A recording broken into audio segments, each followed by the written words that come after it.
All right. Yeah, sorry we're getting moving a little late today. I had to get up obscenely early, and I just fell back asleep around noon, and I just got up a little while ago. So that's been my Saturday. How was yours? Uh, but hey, at least we're on the same day. At least we're on the right day, right? So anyway, time for wrestling. And okay, you guys ready? All right, let's go. Impact Wrestling from October the 27th. Treat or delete. I missed the first 2 or 3 minutes of Impact because I was late getting out of the shower. But from when I tuned on, sorry, from when I turned the show on, they were starting that big tag match they set up last week. EC3 and Jesse Goddard versus Eli Drake and Aaron Rex. Now, there were some good elements to this. They gave it a lot of time, for one, and they probably should have. In this match, you've got the guy who's more or less the face of the company. You got a future main eventer, a recent WWE import, and probably the most improved dude on the roster this year. Now, that's not a match that you stiff on time, even in an era where a lot of the matches feel like they're too short. And I think they gave this over 20 minutes, so that was refreshing. Eli Drake is looking a lot stronger these days, at least recently. The cowardly heel stuff has really been toned down a lot. He always made that work for him, but it looks like an effort is being made to make him look more formidable now, and that's a great thing. And it's a different kind of dynamic that they had here, where the heels are the ones working well together, and the baby faces are the ones who can't get on the same page. It's not often you see that. Usually it's the other way around. So there were some good qualities to this match. But as much as I liked it getting a lot of time, it almost got too much because the X Division and Knockout matches were both too short. I think you could have shaved a minute or two off of this without really losing anything and given the time to those matches that frankly really could have needed it. Also, while I think the Aaron Rex character will be more interesting as he grows more heelish, I think they need to give him a little bit more to work with. This is a guy who has always excelled at playing a character and has been super entertaining playing a character, but right now they're basically just having him play himself. And as himself, he doesn't seem to have that same spark. It's one of those cases where you can see the X factor is there, but he needs something to bring it out. Kind of like Derek Bateman before he became EC3. I look at the guy and think, he seems like a good talent. There's obviously charisma there, but I think he needs some kind of gimmick to help him. The same situation with Rex right here. The heel turn is a step in the right direction, but right now he's the guy who might have something in his hands that he's using to cheat to win.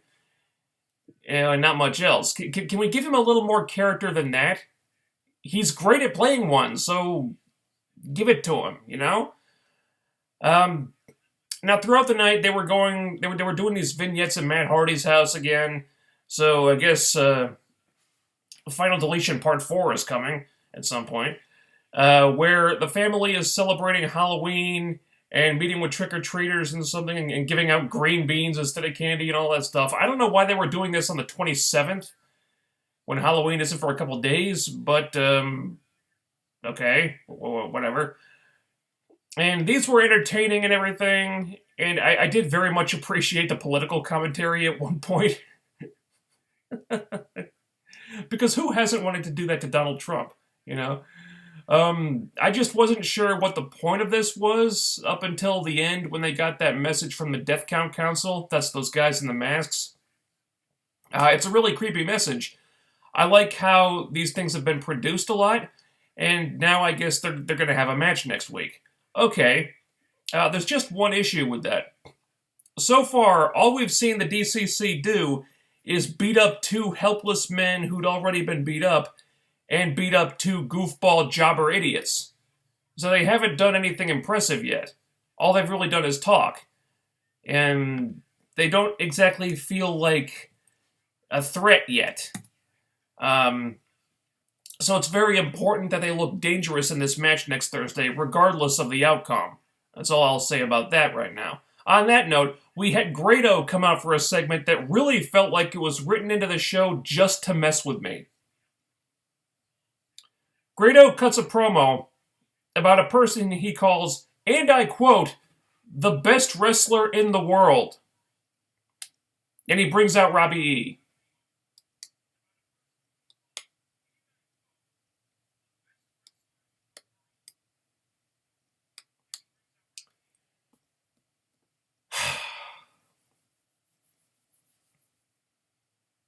Yeah.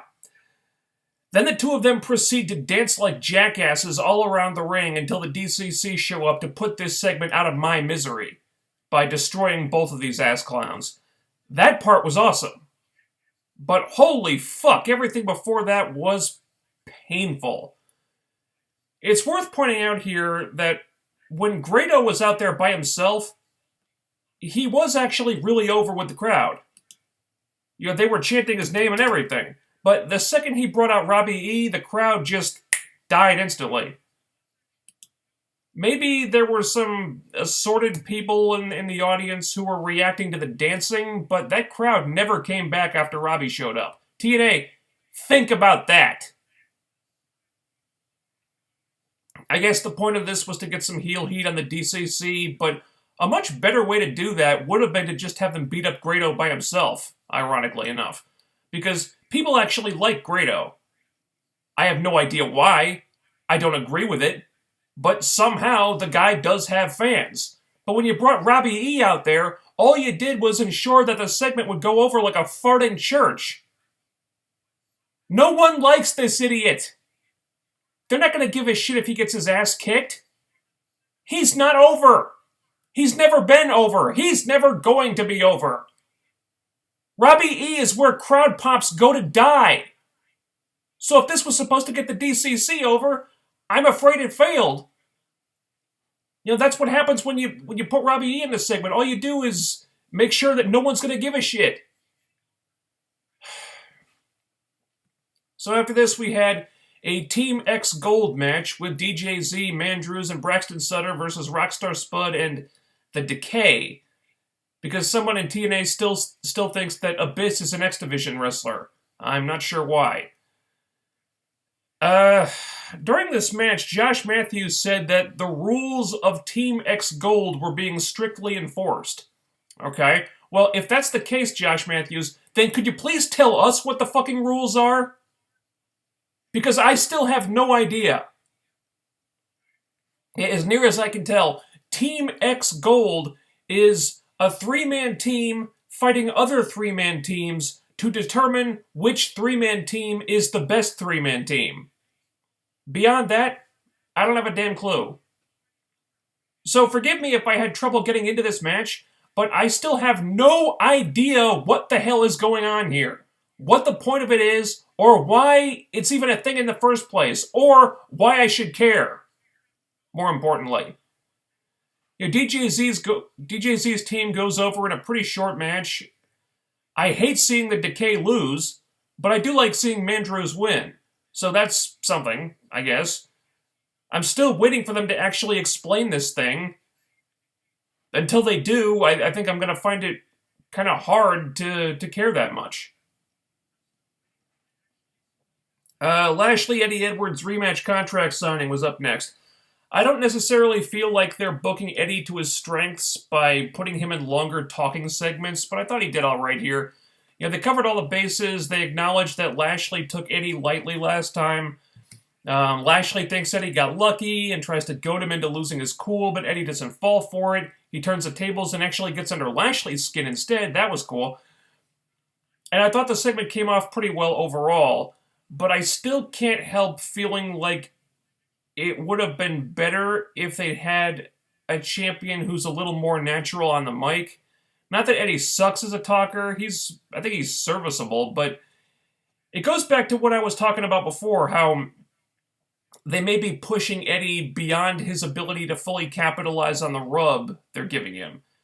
The "you're just Eddie Edwards bitch" line was really fun, though. I got a kick out of that. What's next? Knockouts time. Knockouts. Allie versus Laurel Van Ness. Billy says that Maria doesn't have the power to book knockout matches anymore, so he books the match himself. And Maria gets what she wants anyway. Okay. But Allie decided that she wanted to do it, so I guess that makes it alright. This isn't much of a match, but it's not trying to be. This is just really just a glorified beatdown to get the audience pumped up for Allie's hope spots and continue to rally the fans behind her. Mission accomplished on that. When Allie tried to make a comeback, the crowd went nuts. Though I kind of wish they had extended the beating a little longer to really make the crowd hate Laurel. There is not a more over babyface in the Knockout roster right now than Allie. There isn't even a close second. And I urge the writers to not throw that away and strike while the iron is hot. Right now, Allie is over as hell. Don't wait too long to pull the trigger on her turning on Maria. She's nearly there, so in the next month or two, in the next month or so, tops, it's got to happen. Hell, some people are arguing that it should have happened already, and I don't disagree with them. But if you do this right, it'll be fucking huge. Because the crowd is so ready for this. And just like that, it's time for the main event, which is a mixed tag match between the Bennetts and the Rhodeses. So yeah, they put Brandy in the main event. So they are really committed to staying on Cody's good side. Though, as we saw, the results weren't incredibly impressive. It's mixed tag rules.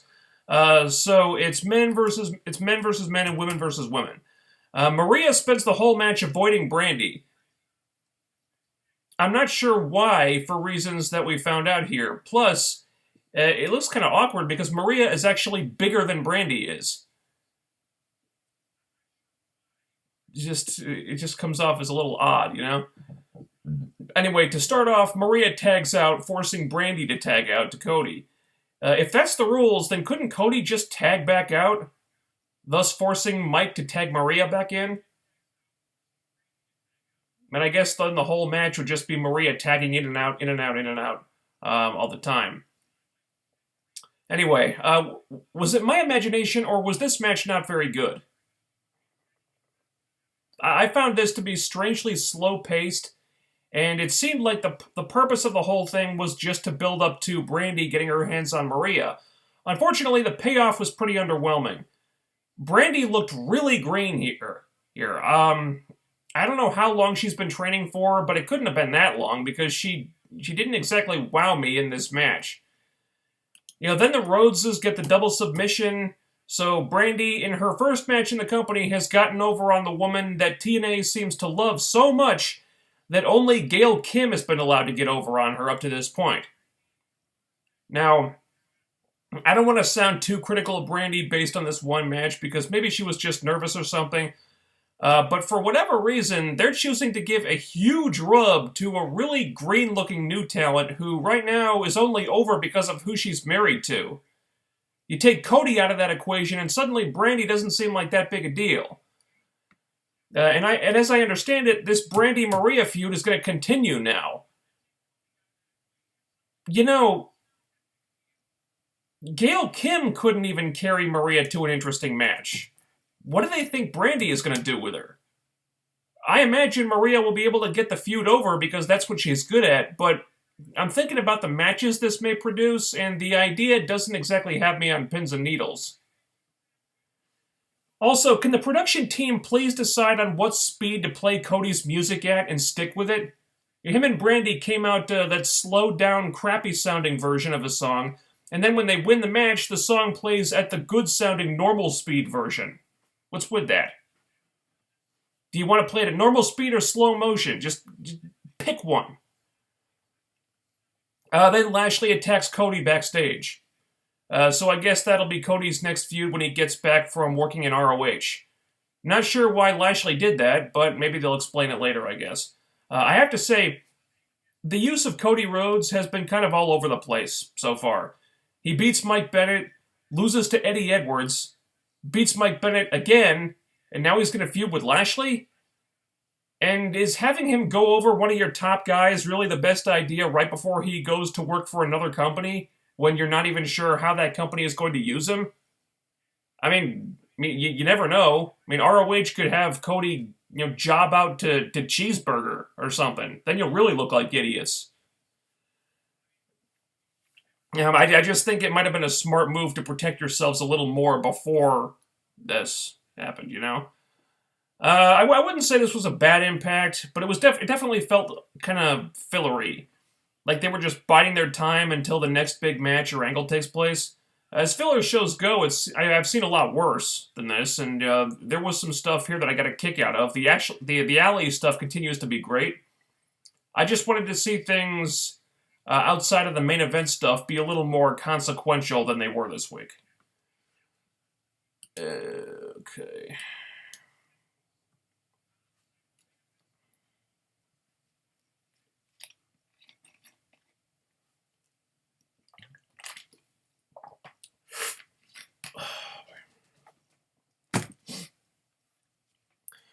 Never thought I'd see Abyss in an X Division match ever again. I love it. We need more big men in the X Division. Alright, well, maybe the X Division has been lacking that bigger guy since Samoa Joe left. The problem is, Abyss doesn't wrestle like an X Division guy. You want to put a bigger man in there, he should be agile. He should be a guy who can work that X Division style. Abyss doesn't really do that. He was known for going more extreme, for lack of a better word, in the past, but he doesn't really wrestle like that anymore either, unless it's like a Monsters Ball or something. So Abyss in an X Division match just feels really awkward. Weird that there was no Halloween-themed hardcore match. Yeah, I don't have a problem with that. They've done entirely too many gimmick matches lately, so I'm not going to complain when they choose not to do one. What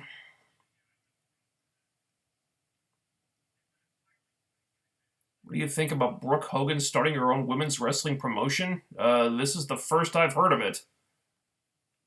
I really don't care. I don't really care, to be honest with you. What the hell does Brooke Hogan know about running a wrestling company?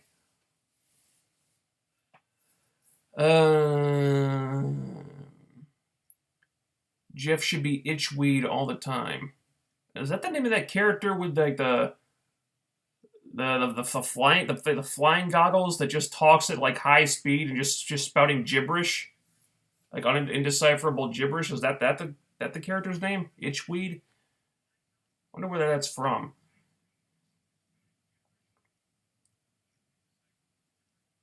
Do you think TNA doesn't have enough content because they've been showing long replays of previous matches instead of highlights? Are they? Long replays of previous matches? I haven't noticed that. Do they not have enough content? No, they don't. Of course, they only have 2 hours a week. If you compare that to WWE, which just has so much content that oversaturation has become a huge problem for them, then yeah, TNA don't have enough content. The other guys have too much and they don't have enough. That's why they needed another show forever.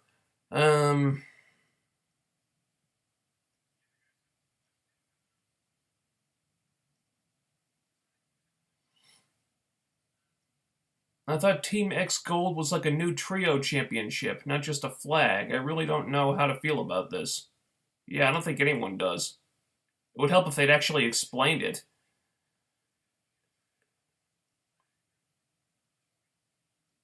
Jesse Goddard did not look out of place in that all-star tag match. No, he didn't.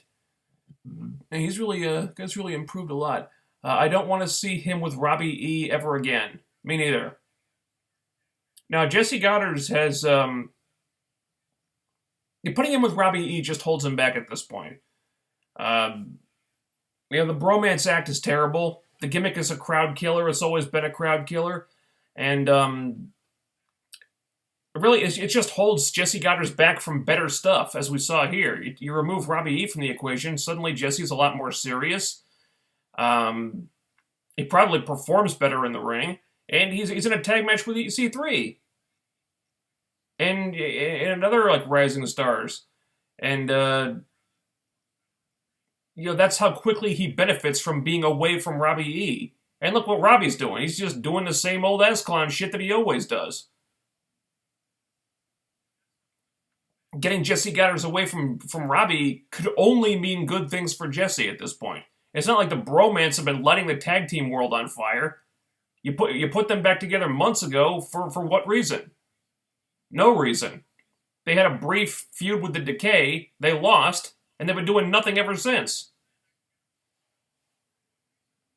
So for God's sake, let's get Jesse away from that idiot.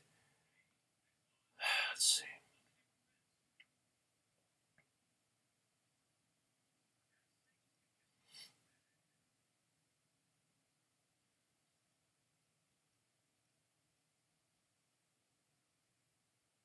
DCC just became faces after attacking Grado and Robbie E at the same time. Yeah, so I felt too. That segment before the DCC was a dear God, why moment. Yeah, yeah. Weird thing is, Gail Kim, during the show, Gail Kim tweeted this. She was saying, like who didn't laugh their asses off at the Grado Robbie E stuff? And I tweeted back to her, who didn't laugh their asses off at it? You mean besides the crowd in the Impact Zone? Because they weren't laughing their asses off. Robbie E came out and the whole crowd fell asleep. Didn't you notice that, Gail? Wow. Robbie E, the heat extinguisher.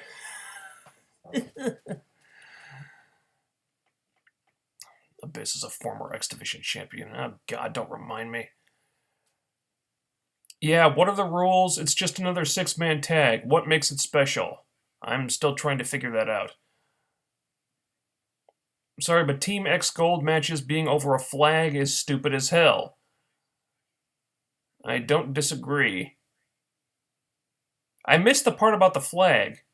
When did they say they were fighting over a flag?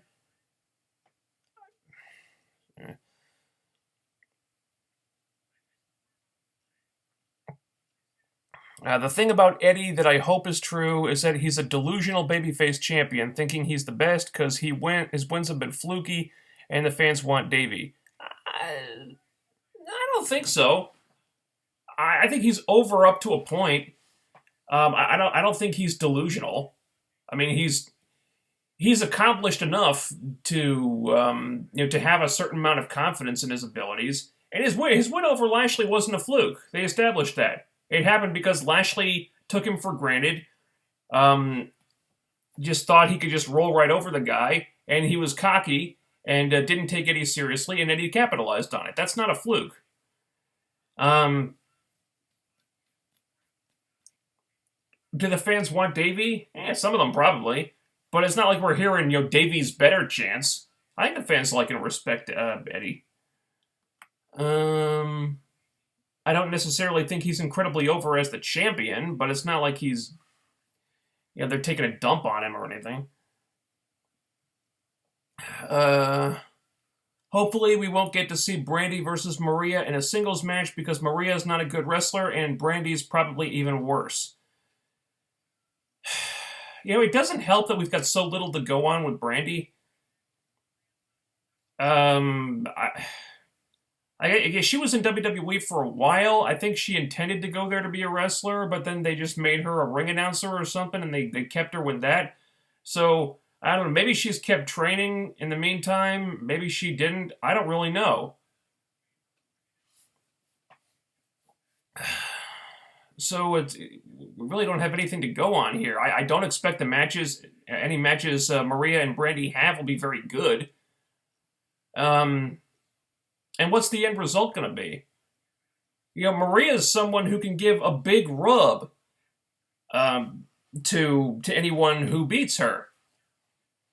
Because she's one of the most over women they've got, and this is something that she's really good at, getting other people over. She's proven that. She proved it with Allie. Um, but you gotta pick and choose very carefully the people that she decides to get over, because if they can't really capitalize on it, then you're just putting that rub. Then you're just wasting that rub. And I wonder if this is going to be just kind of throwing the rub away, because Brandy. I'm not sold on Brandy, to be honest with you. I guess she works as a component of Cody's act, but you put her on her own, and is she going to be able to hold her own there? I'm not sure. This match did nothing to convince me.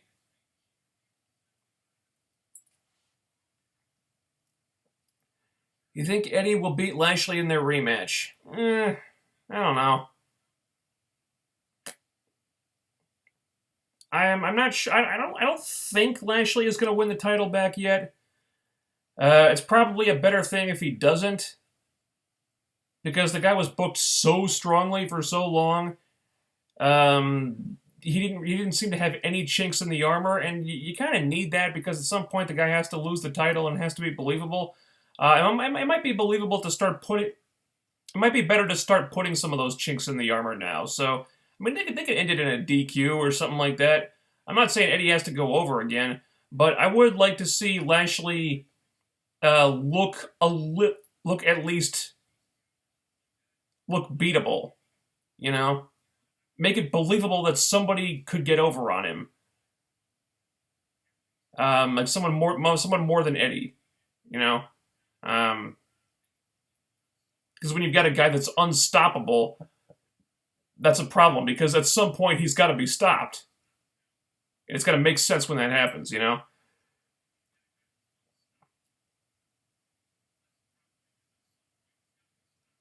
Eddie goading Lashley into hitting him after the stipulation clearly stated they couldn't touch before the match shows Eddie is really trying to keep the title by any means. I don't think so. I think he was just turning the tables on Lashley because Lashley tried it with him first. I think it was just mind games.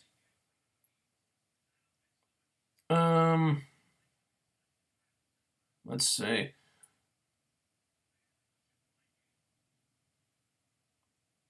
thought the finishing spot was fun, and the match got around Brandy and Maria's lack of skill well. It did until they squared off. I mean, their interaction wasn't very long, but it wasn't impressive either. Brandy is way too green. I think she needs a few matches on Explosion before given a spot on Impact. Yeah, that would have been probably would have been a better way to go. Yeah, that's what they've been doing with what's her face Raquel. As she's been jobbing on Explosion on and off for a little while now. So at least they're trying to give her more experience. With Brandy, it's like I guess whatever star power Cody has extends to her, and they just automatically assume that she's going to be great because she's a Rose, even if it's only by marriage. That's not how it works, though. She doesn't have the Rhodes genetics. She just married one. There's no guarantee that she was going to be any good, and there still isn't. Okay, I understand that they want to keep Cody happy, because that was kind of a big deal signing when they got him. Even if he's only there temporarily and they're sharing him with ROH, it's still a big deal. So they're really gonna jump through any hoops they have to keep him happy, and that includes I guess putting his wife in a high profile angle, even if she's not ready for it. It's probably more important to them that they just make Cody as happy as possible because they want to keep him. They want to keep him coming back. So to get Cody, we got to keep Brandy, probably as a top babyface in the Knockout division, whether she's ready for that or not. Now, from what I saw in this match, she's not ready. But ugh, we might have to live. Well, we might have to just live with that. I don't know what they're going to do with Cody within the next few months. He's getting pushed too soon to the point where his first match was a title shot. Now he wins this feud with the Miracle. No, I think his first match was with Mike Bennett, wasn't it?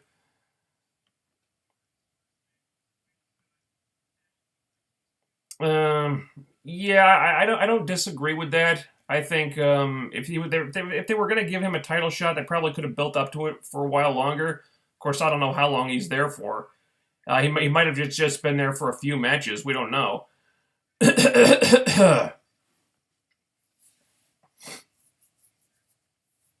But yeah, I would have held off on the world title match for a while. Maybe save it for a bigger show.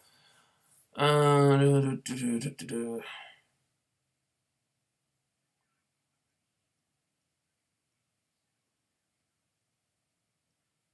um,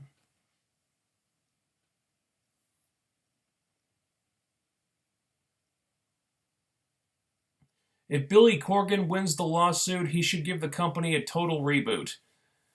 Well, we know he wants to change the name of the company and rebrand the whole thing, and frankly, with the way the TNA name has been dragged through the dirt for the last couple of years, that sounds like a good idea to me. If you want to change the name of the company, dude, go for it. Um, so I don't. That's I think the general consensus is that Billy Corgan really isn't interested in TNA, but he's interested in the tape library and the TV deals and the roster. So you want to keep those and just rebrand everything else. So in a way, it would be a pretty huge reboot, and I at this point I'd be all for it. Um, so yeah, I'm still crossing my fingers that Billy Corgan gets the company on Monday when the court ruling comes in. There's been a lot of like news updates on that. I haven't really been keeping up on all of them, um, but I think anything can still happen. I think I could see it going either way, really, because we really don't have all the facts at this point. So I'm pretty sure it's anyone's game still. But they gotta get Dixie Carter out of there. She's gotta go if this company is gonna survive and well, not if it's not gonna wind up back in the same position a few months from now or a year from now or whenever. Dixie's gotta go. She's got to go. Yeah, the main event wasn't very good, and Brandy did a terrible submission spot. Yeah, yeah.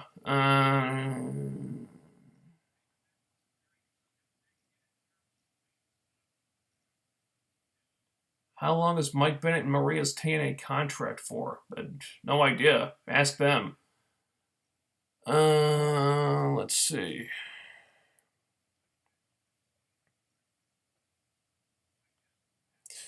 Did you notice that all of Billy Corgan's songs were pulled from Impact this week? They had the old generic Impact theme playing multiple times, and Spud had his old Babyface theme.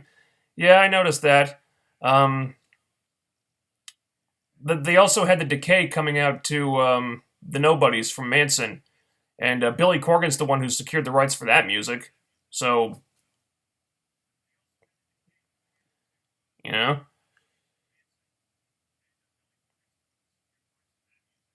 let's see.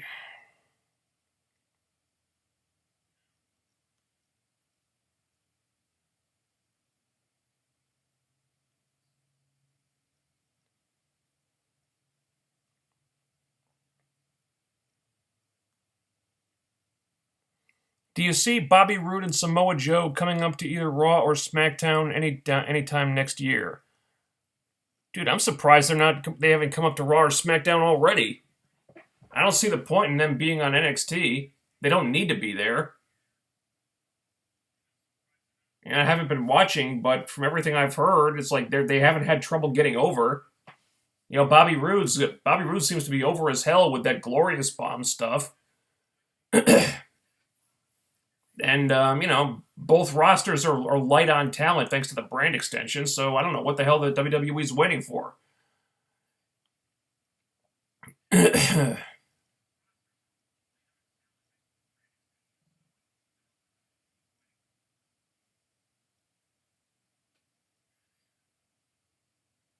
Opinion on the Sasha versus Charlotte Hell in a Cell match? I don't think it's happened yet, has it? No, isn't Hell in a Cell like tomorrow or something? Uh,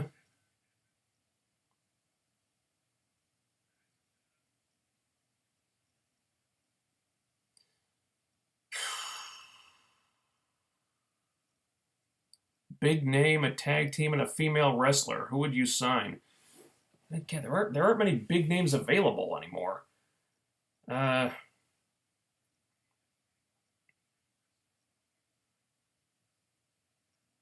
I don't know who's a big name that's not available. I guess Alberto Del Rio, but he doesn't want to work for them. Tag team, go with the Young Bucks. Female wrestler Kaylee Ray. That's an easy one. Um, do you think Allie should have won? No, not yet. Now the underdog thing really works for her, but if you have her winning all the time, you lose that.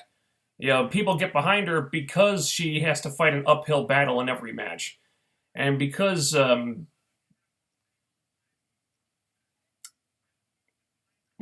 things are really hard for her. And she's the kind of character that can get more over by taking a loss just because of sympathy heat. Now, maybe they'll have another match where something is on the line, where where Allie is like fighting for her freedom from Maria or something. Maybe when something is at stake, then put Allie over. But now, I think she can get more over by losing at this stage of the game. Um, let's see.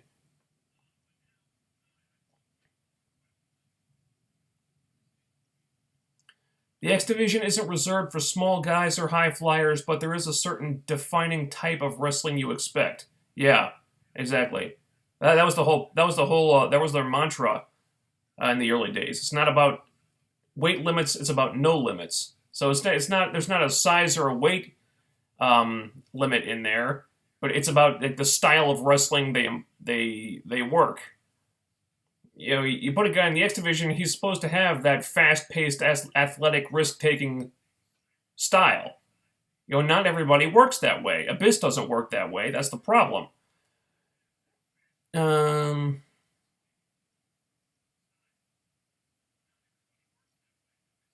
Without Rosemary, Decay look weird. Yeah, where was Rosemary this week? I hope there's a reason why they're keeping her off TV.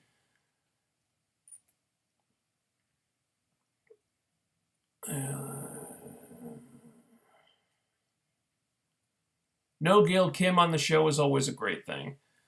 I don't disagree with that. Because look how much progress they make with the other girls when Gail isn't there.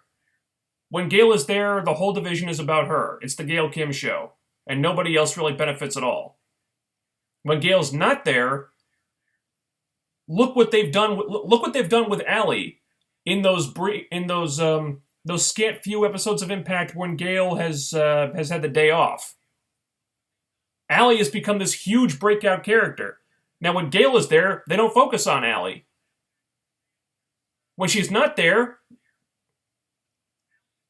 Allie is on the rise like so quickly. It's almost amazing. And this is why I say that the nonstop push of Gail Kim has become detrimental to the other knockouts because it's always about Gail Kim when she's there. She never. I don't know why, but Gail doesn't seem to want to share the spotlight with anyone. So it's always the Gail Kim show. And in order for the other girls to have that spotlight, Gail needs to be not on the show. That just seems to be how it works. So for someone like me, who really wants to see the other girls get spotlighted and really wants to see them get showcased and made into stars, because they're the ones who've got to carry the company when Gail leaves. Yeah, I like it when Gail's not there. I would prefer it that I would prefer it if she were there and helping the other girls, but Gail doesn't seem to want to do that. Let's see.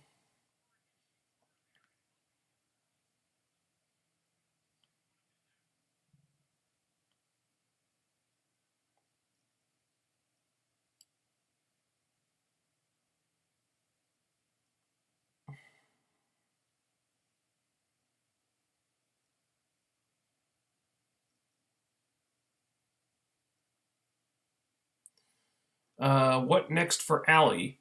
I think she's going to continue with the Maria thing. There's a logical chain here. She's starting to become more defiant of Maria, so I think that she's going to continue that feud, that storyline. Um, Laurel Van Ness appears to be her primary uh,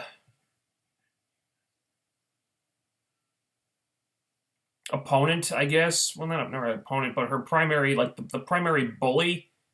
Who's going? You got Maria, who's agitating Allie from the character point of view, but in the ring, it looks like it's going to be Laurel now. Not sure where Sienna is, but I guess the feud with Maria is going to transfer over to Allie. I mean to Laurel Van Ness. I assume could really help Laurel get over.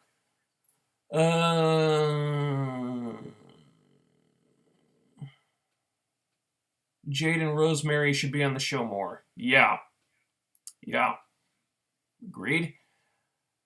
Man, Jade has really dropped off the map lately, hasn't she? Jesus Christ.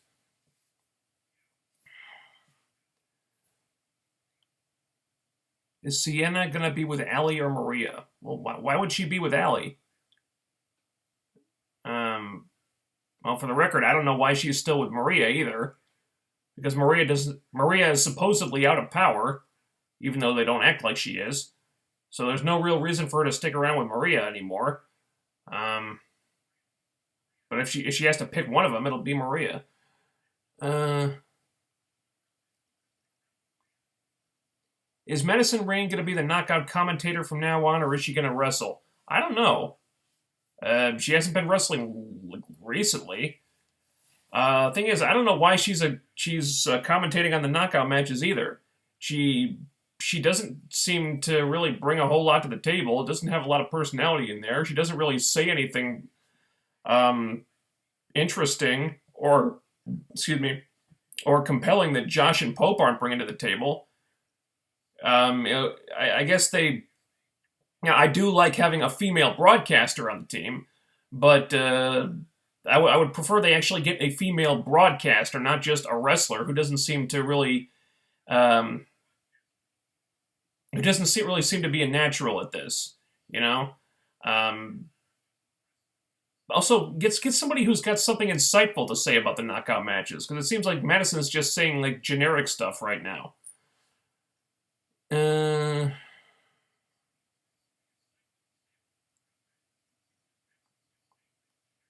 Based on some legal things, I don't know if Billy Corgan is going to win the lawsuit. Yeah, I think it's anyone's game still. Billy may have hit a roadblock or something, but I think anything can still happen.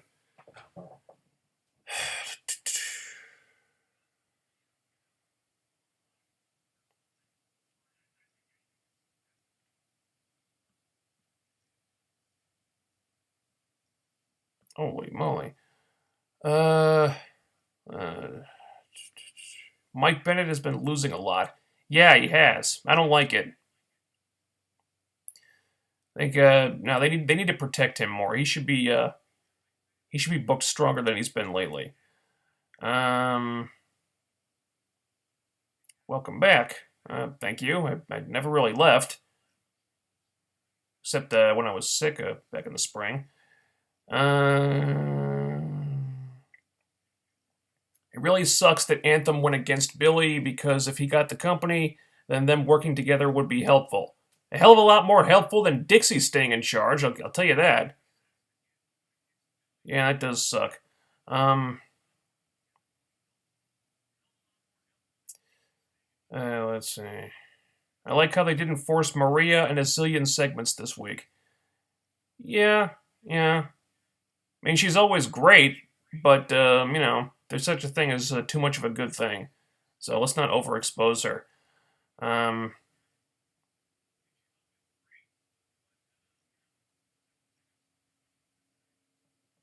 Anything about your other channel yet? Nothing new to report there. Still waiting for the copyright thing to be lifted, the strike to be lifted, so I can go back to streaming on that one. There's nothing wrong with the old channel. I can still use it. I just can't stream from it right now. But yeah, once the strike is lifted, which happens in time, I guess, a couple of months, I'll go back to streaming on that one. Yeah, but in the meantime, please don't unsubscribe from from the other channel. It's still good. I can still use it, and I'm going back to it eventually. I just can't stream from it right now.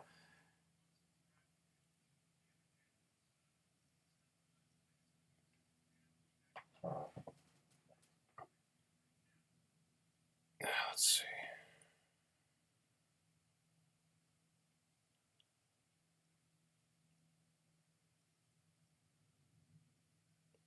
Thoughts on AJ Styles as the WWE champ? Well, I'm not watching SmackDown, so I haven't really seen it. But I'm happy for AJ. I'm happy that he's succeeding. I did not expect him to get this big of a push. I thought he'd just end up getting mired in the mid card like Dolph Ziggler or something. Um, but yeah, I mean he's by all accounts he's doing great work. Again, I'm not watching it, but I'm happy for him. I'm happy he's succeeding. I'm happy that AJ is getting the big paychecks now. He deserves to get rich, and I like seeing good things happen to good people.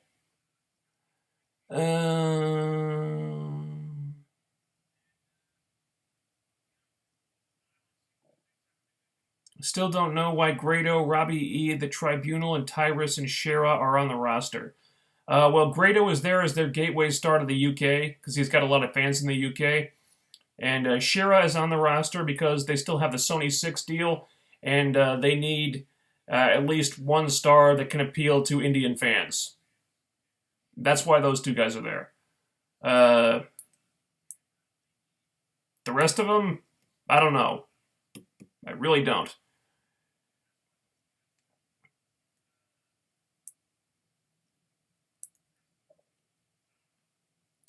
Should Brandy Rhodes work on her acting skills?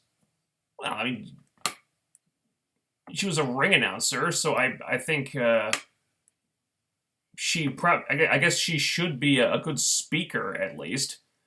Should she work on her acting? I don't know. I've never seen her act. Is she a good actor or a bad actor? I have no idea.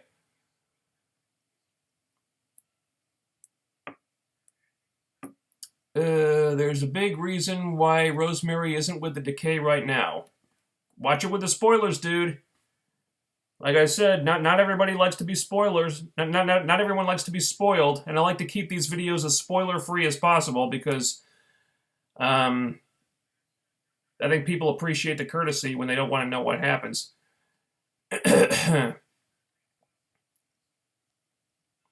Once Allie finally starts wrestling like she can, wouldn't that take away from her being an underdog, though? It depends on the booking. I think they can make her look more competent in the ring, but maybe still have her be like kind of timid and unsure of herself. I think it all depends on how they portray the character, really. Do you think it's Gail's fault, or is it creative and management? I think it's all three. I think management is just so in love with. I think it's kind of similar to how they portrayed Sting. I think management is just so in love with Gail that they don't want her to look weak for any reason, and creative goes along with that. And I think Gail goes along with it too because she likes being booked like she's unstoppable. But Gail has enough clout with the company that she could go to these people and say, "No, look, guys, I don't need to look this strong. I'm the top dog in the division. Nothing's going to change that at this point. So I can do a few jobs here and there, and it's not going to hurt me, but it could really benefit somebody else. So let's stop making me look like God's gift to women's wrestling and give these other knockouts some love. I could put these girls over. It's fine. I don't mind doing that. Gail could go. Gail could go to these people and tell them to use her to make the other girls into stars. For whatever reason, she doesn't do that. They want her to be untouchable, and I guess she wants that too.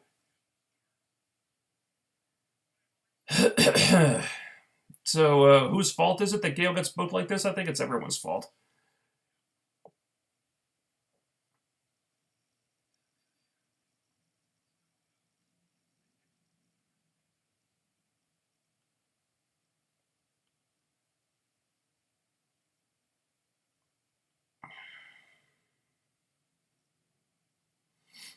Have you seen Luke Cage? Yeah, I have. If you go, if you go to my page, go to the Comic Show Post Show. I did a review of Luke Cage for that a couple of weeks ago. What's your favorite Netflix series? Marvel Netflix series? Daredevil, easily. I think that's the standard bearer for the Marvel and Netflix shows. Some people may say it's Jessica Jones. I respectfully disagree. I think Daredevil is still the best. I didn't like season 2 as much as season 1, but I think Daredevil is the best of the three so far. Surprised Rosemary wasn't on the show since it's close to Halloween. Yeah, explain that. How do you pass that up? You got a Halloween themed show, and you have the character best equipped to capitalize on a Halloween theme not even appearing.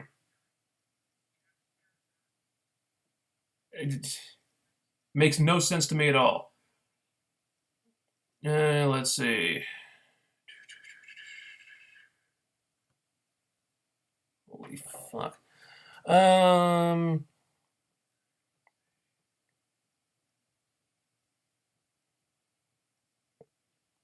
If TNA gets bought by Billy, what should he have to do in order to make TNA different from everyone else? I think you probably see more segments stand out like the Decay do. You probably see things get produced differently. You probably see a tonal shift to have them doing more like off the wall things like Final Deletion that might become a little bit more commonplace. Um, things like that. I think there'd be a lot of stylistic changes at the very least.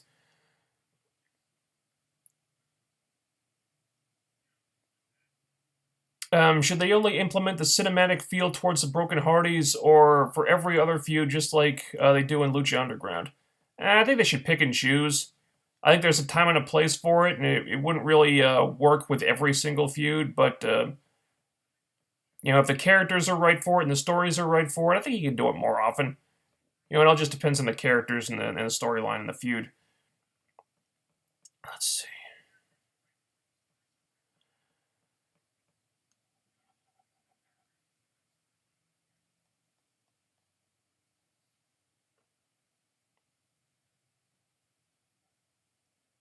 Yeah, Jade's push suffered from the disease called Jane Cena bookingitis. Yeah, no kidding. It still bugs me how her title reign earlier this year just got thrown under the bus because they didn't want to stop pushing Gail. Just don't get me started on that. It's like so many people like view her as the heir apparent to Gail Kim, and then her first title reign is just it's a throwaway because Gail is still at the top of the heap. It's like, well, if you didn't have anything planned for Jade's title reign, why did you even put the belt on her? It's just stupid.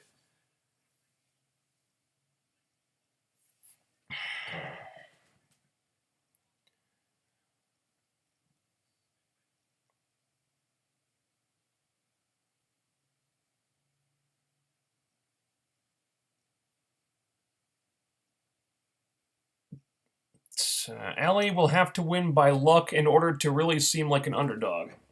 Not necessarily. I think they could just say that she's been training on her own, like off screen somewhere, or they could say that her previous failures in the ring weren't necessarily due to a lack of skill, but a lack of maybe a lack of confidence, or maybe just being afraid. And now maybe it's like now she just doesn't give a shit. She just wants to go for it. There are ways to make it work. It doesn't have to be by just luck.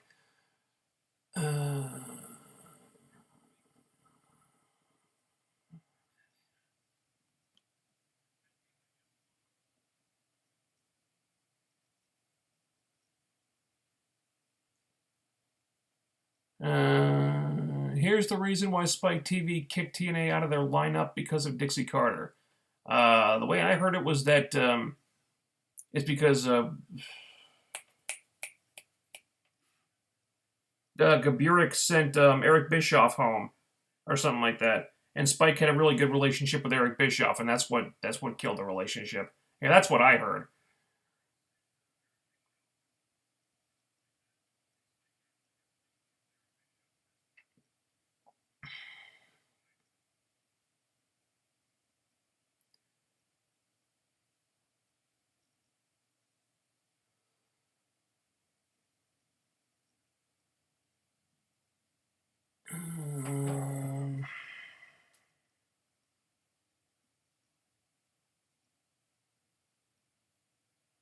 Thoughts on John Wick director maybe directing Deadpool 2? I think it's a good choice. I haven't seen John Wick, but everyone who has like raves about it. Says that it's some kind of brilliant action movie. So good. I think more importantly is the most important thing is that they get a director who understands the material, because we saw how easily things can go wrong when the director doesn't have a fucking clue about who Deadpool is. Reference Wolverine Origins. But getting a guy who's really good with directing action, that's a plus. And I guess they still have the same writers, and they still have Ryan Reynolds in there, so I think maybe if they just inform the director about this is what Deadpool is, this is what he would do and what he wouldn't do, and this is his personality, and this is how that works and all that stuff. I think they could do a lot worse. I think it's probably a good choice.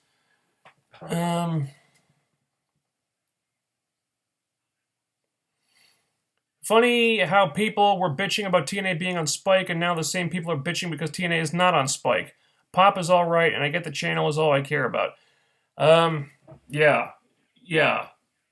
When they were on Spike, people were constantly saying, "Oh, they gotta get off Spike. This is a terrible fit, and Spike doesn't support them at all." And look, I know Pop TV is minuscule compared to Spike TV, and they don't have a lot of market. They don't have as much market penetration, and it's a tiny network, and the money they make is probably comparable. But at the very least, Pop supports TNA, and I feel like that's not something that Spike TV ever really did. And supposedly they have a good relationship with Pop TV, which they didn't have with Spike and they didn't have with Destination America. So those are things in Pop TV's favor. They may not have all the resources and all the money, but at least they have a positive relationship with that network.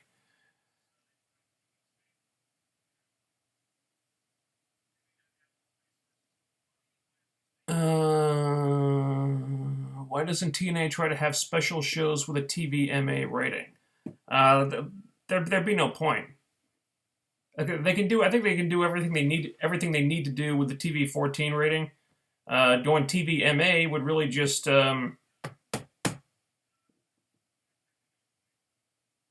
probably just shrink their audience, because not everybody's going to be able to watch that, and they might alienate people, because wrestling is kind of a universal thing. It's one of those things that the whole family can enjoy, and I think they can do. I think they can do what they need to do without having to alienate younger viewers. Just because even if they want to get more adult, that doesn't mean that you have to get so adult that it can't be watched by everyone. You know what I mean? Like WWE, they thought TV PG meant going so kid friendly that adults couldn't stand the product anymore. That's how you get like the poopy jokes and all that stupid shit. So in their efforts to go TV PG, what they really did was go TVY7, and and older fans got alienated. It's kind of the same thing. If you go TVMA, well, you're just going to alienate younger fans, and you don't need to do that. I think TV14 is just fine. Have you seen the Wolf Creek TV show? No, I haven't.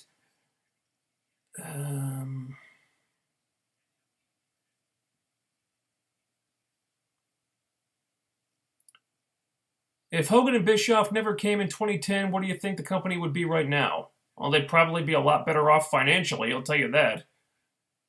Because if Hogan and Bischoff did one thing, it was just empty the company's pocketbook. They were the ones who pushed to go on the road full time, and so TNA taped TV every 2 weeks in big arenas, and they spent all their money, and now they don't have any. And God knows how much money Hogan and Bischoff were getting paid. And well, we saw what that resulted in. So yeah, at the very least, TNA would still have money to work with. So thanks a fucking lot, Hogan and Bischoff. Oh, man.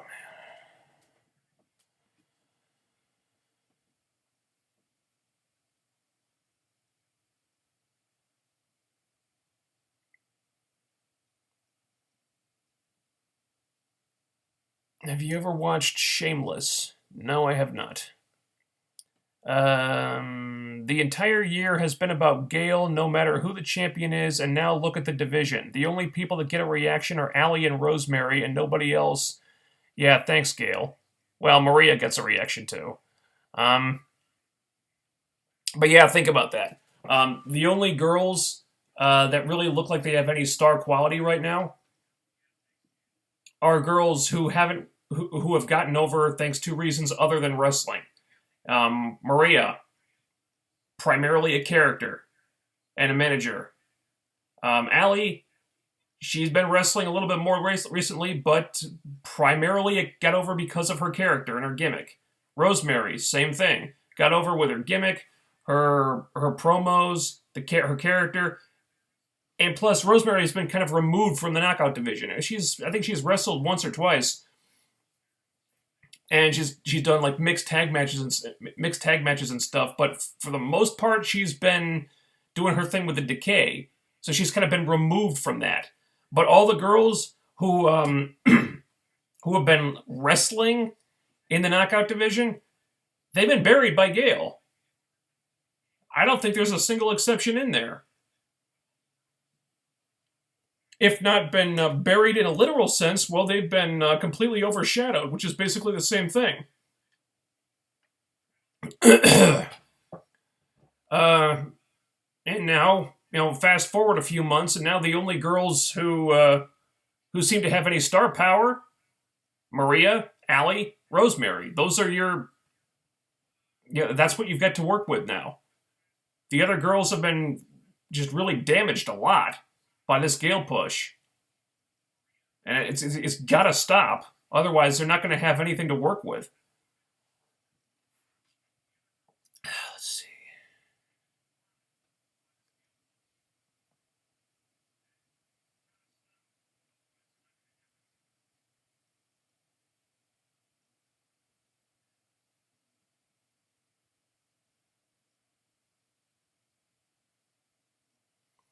Brooks Promotion is also going to have DDP's daughter, Roddy Piper's daughter, Lacey Von Erich, and Jean-Claude Van Damme's daughter, with Christy Hemme in an authority role. Lacey Von Erich, huh? Wow. Well, they just ensured I won't give a shit. Lacey Von Erich, seriously? Why? Oh God, that sounds horrible. I don't know who any of those people are except Christy Hemme. Uh,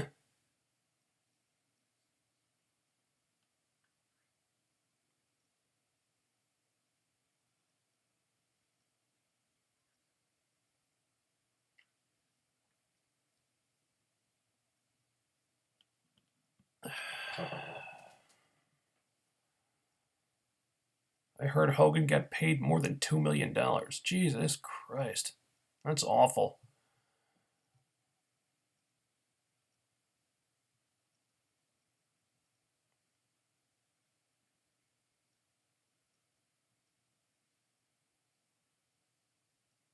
Do you think they'll bring in Johnny Blaze on Agents of Shield because of the Easter eggs? I don't think so. I guess it's possible, but I think they're fine with Robbie. I think Robbie Reyes is enough Ghost Rider. Now, I think they just threw those in there just for the history of it. I think they're fine with Robbie as Ghost Rider. There's no reason to put Johnny Blaze in there.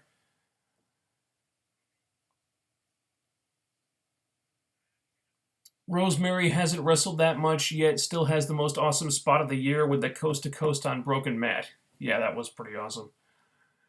Um, let's.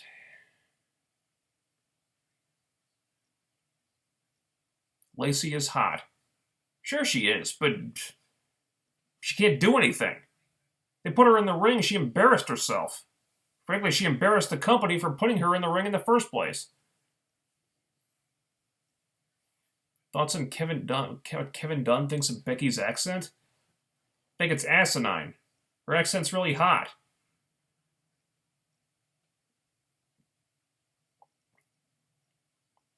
Have you seen Doctor Strange? No, I haven't seen Doctor Strange because it hasn't premiered yet. Okay, and I think that is about it.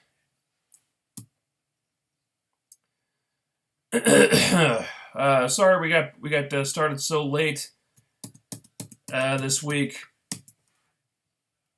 but again, I had to get up really early, and it kind of wiped me out, and I had to go back to sleep for a while. So I think that'll be it. So now we can get back to doing whatever it is we'd rather be doing on Saturday night. And I will talk to you guys on Thursday. And hopefully we can do this on Saturday again. I don't know if I have to work yet next Saturday or not, but I'll let you know. As usual, if I have to push the show to Sunday, there will be an announcement on the Twitter page. So follow me for updates on that. And